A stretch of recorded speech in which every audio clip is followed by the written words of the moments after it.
kabangin don ka post period nitrai baro sisnem lada pila adap sis pa asni lagut tementak mo medam la di spa kusan ka pila tip nam ka mang syu tu hindi ka kumsan ka di kon bagi kot ka post period di ka ka post period ka bot ka dei ka por ka bangin trai ni hapan snaga ka por bangin trai so kini ki post period juni lada tho man on parne patun su okay biradul khulam.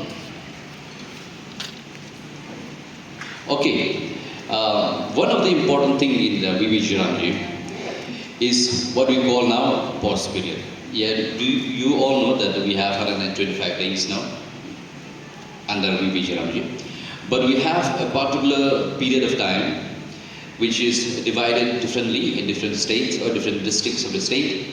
So we have also divided our 60 days. That post period is for 60 days, and that 60 days post period. The date of the post period under West Khas Hills.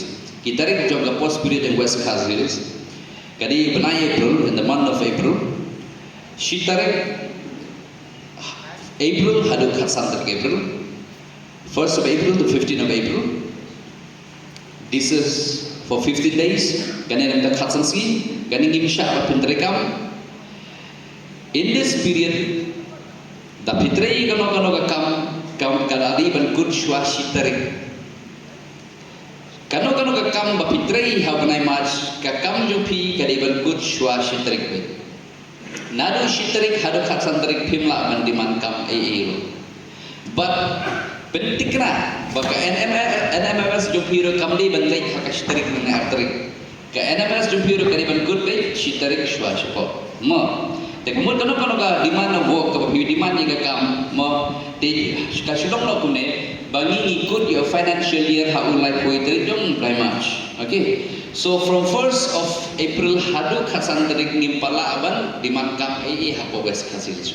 Okay, kemudian pila aban demand kam na ka block had na khadu tarik sheneng. So in West Khas Hills we cannot demand works in the month of April. Though our financial end on the 31st of March, but from 1st of April to 15th of April, we will not be able to ask for work. Okay, this is the period where it is considered as post period in West Khas Hills. Okay, that's the one. Now, sakami ka post period nila PI itu ha banai Mei dan June. Now, another post period is in the month of May and June, which is another 15 days. That will start from 18th of May to 2nd of June. 18th of May to 7th of June. Or 2nd of June. Khatpatrik to Afrik June.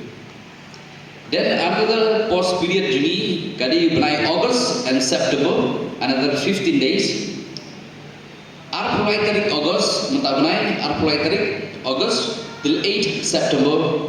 Kadi ka post period ka bangimla ban dimankam. Then how benai November and December khatsan smi ar hui tarik 21st of November till 5th of December kadi ka period ka bangim dimankam. Okay, so kini ki post period jong West Khas Hills. Okay, you can